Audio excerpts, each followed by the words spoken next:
जय जोहार। कैसे हो आप लोग? आज के इस इंपॉर्टेंट ई क्लास के अंतर्गत प्राचीन छत्तीसगढ़ के इतिहास में हम कलचुरी वंश के शासकों का इतिहास अध्ययन करने जा रहे हैं। तो शुरू करते हैं आज का टॉपिक, कलचुरी वंश। कलचुरी वंश को हैय्यई वंशी के नाम से भी जाना जाता है। इस वंश के शासक जो है 550 से लेकर 1750 ईस्वी तक लगभग 1200 वर्षों तक देश के किसी न किसी हिस्से में शासन किए। कब, कितना समय तक शासन किया? 1200 वर्षों तक, जो अभी तक किसी भी राजवंश में सर्वाधिक माना जाता है। किसी भी राजतंत्र ने इतने लंबे समय तक देश में शासन नहीं किया जितना कलचुरियों ने अपनी शासन और सत्ता को संभाल के रखा। तो आइए देखते हैं इसकी शुरुआत कहां से हुई आखिर। तो कृष्णराज को इस वंश का क्या माना जाता है? आदि पुरुष माना जाता है। किसे आदि पुरुष माना जाता है? कृष्णराज को इस वंश का क्या कहते हैं? आदि पुरुष। यहीं से इस वंश की शुरुआत हुई। इसके बाद इस वंश में अगला शासक जो बना शंकरगण फर्स्ट है, और शंकरगण फर्स्ट जो है 575 ईस्वी से लेकर के 600 ईस्वी तक शासन की। कब से कब तक इनका शासन काल रहा? 575 ईस्वी से 600 ईस्वी तक। उसके बाद इस वंश का अगला शासक बना बुद्धराज, और बुद्धराज जो है 600 से लेकर के 620 ईस्वी तक इस वंश में शासन किए। समझ में आ गया? ठीक। इसके बाद इस वंश का अगला शासक हुआ महिष्मान, और महिष्मान ने एक नगर की स्थापना किया और उसे अपनी राजधानी बनाया जिसका नाम है महिष्मति। महिष्मति को अपना राजधानी बनाने वाला शासक कौन है? महिष्मान है। उसी के नाम पर इस नगर की स्थापना हुई, महिष्मति की।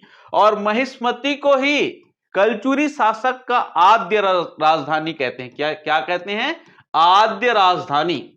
आद्य राजधानी मतलब प्राचीन राजधानी।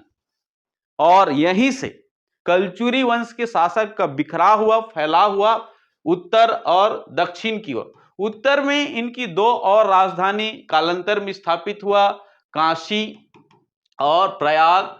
यहां से भी इस वंश के शासकों ने शासन किया। उसके बाद दक्षिण इसका विस्तार हुआ,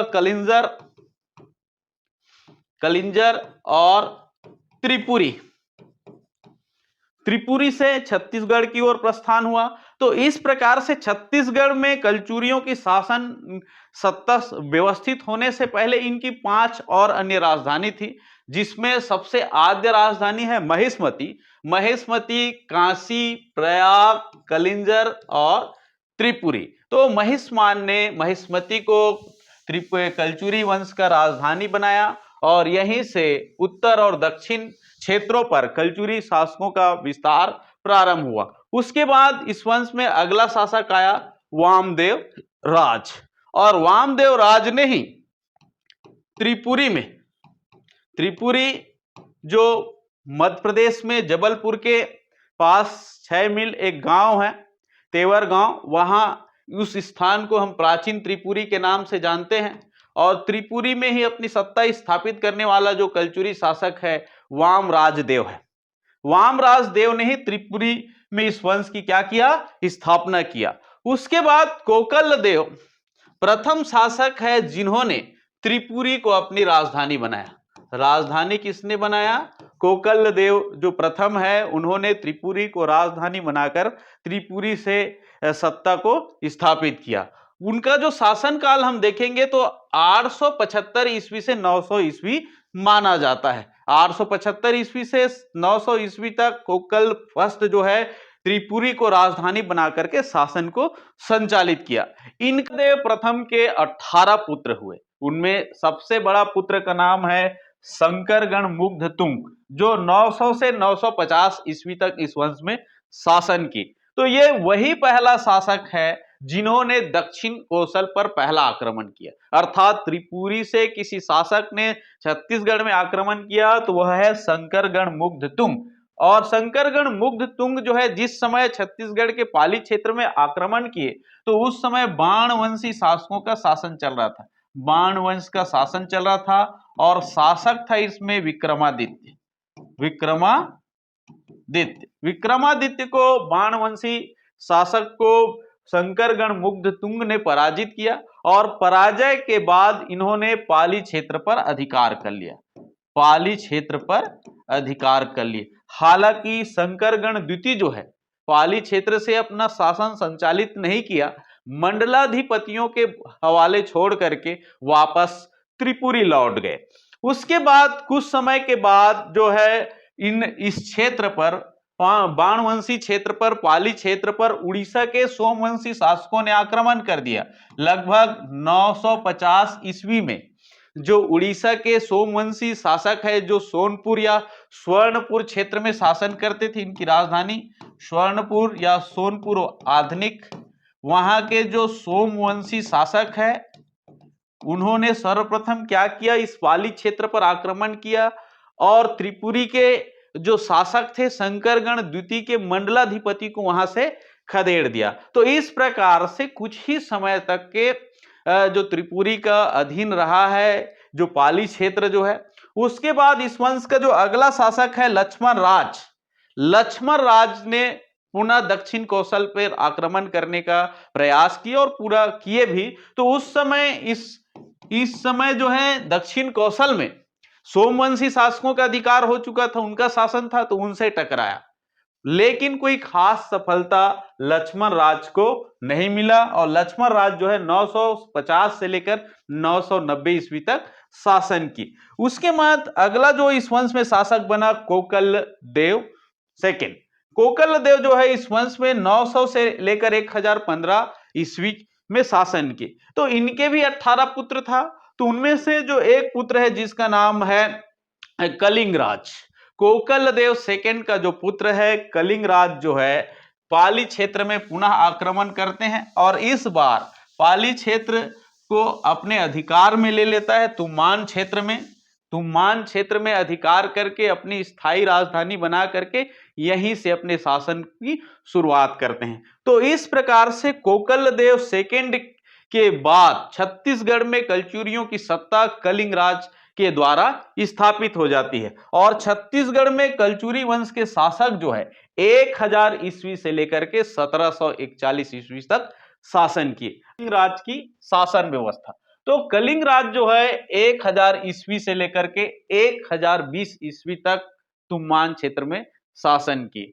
ये त्रिपुरी के अधीन शासक थे, त्रिपुरी से पूर्ण रूप से स्वतंत्र नहीं हुआ था, त्रिपुरी के सामंत के रूप में छत्तीसगढ़ में शासन को संचालित किए थे, स्वतंत्र शासक नहीं था। इस बात को हमको जानना है। ये छत्तीसगढ़ में कलचुरी वंश के संस्थापक माने जाते हैं।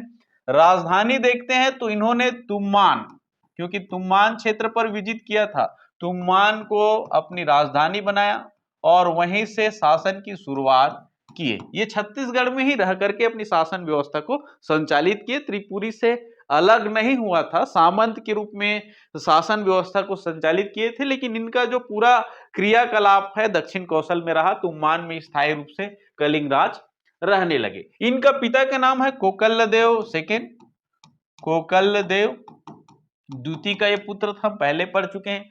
जानकारी की स्रोत हम देखते हैं, कलिंगराज के बारे में जानकारी की स्रोत में 2 लेख है। एक है अमोदा ताम्रपत्र। कौन सा ताम्रपत्र? अमोदा ताम्रपत्र। और अमोदा ताम्रपत्र जो है पृथ्वी देव प्रथम का है। किसका है? पृथ्वी देव प्रथम का ताम्रपत्र है। और दूसरा है रतनपुर अभिलेख, रतनपुर अभिलेख। और ये अभिलेख है जाजल देव का। किसका है? जाजल देव का, जाजल देव प्रथम का ये अभिलेख माना जाता है। इन दोनों अभिलेखों से, लेखों से हमको किसके बारे में जानकारी मिलता है? कलिंगराज के बारे में जानकारी मिलता है। निर्माण देखते हैं तो इन्होंने चैतुरगढ़ के जो किला है, चैतुरगढ़ का जो किला है उसके भीतर महिषासुर महिषासुर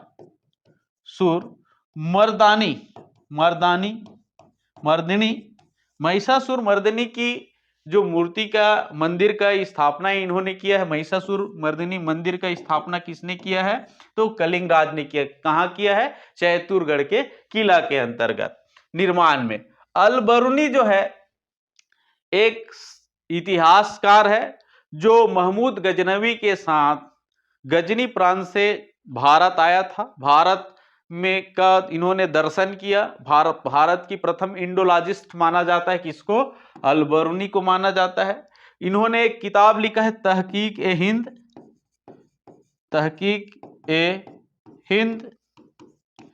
इस ग्रंथ में, इस किताब में कलिंग राज के बारे में जानकारी मिलता है। अब देखते हैं कलिंग राज के बाद इसका पुत्र जो है कमल राज जो है इस वंश का अगला शासक हुआ और लगभग 1020 ईस्वी से लेकर के 1045 ईस्वी तक शासन को संचालित किए। ये भी त्रिपुरी के अधीन शासक था, त्रिपुरी का अधीनस्थ शासक था। सामंत के रूप में शासन व्यवस्था को संचालित किया था। केंद्रीय सत्ता इस समय कलचुरियों का त्रिपुरी है और वहां से इन लोग सामंत के रूप में शासन कर रहे थे। समकालीन शासक देखेंगे तो त्रिपुरी का जो गांगेयदेव है, गांगेयदेव का शासनकाल चल रहा है।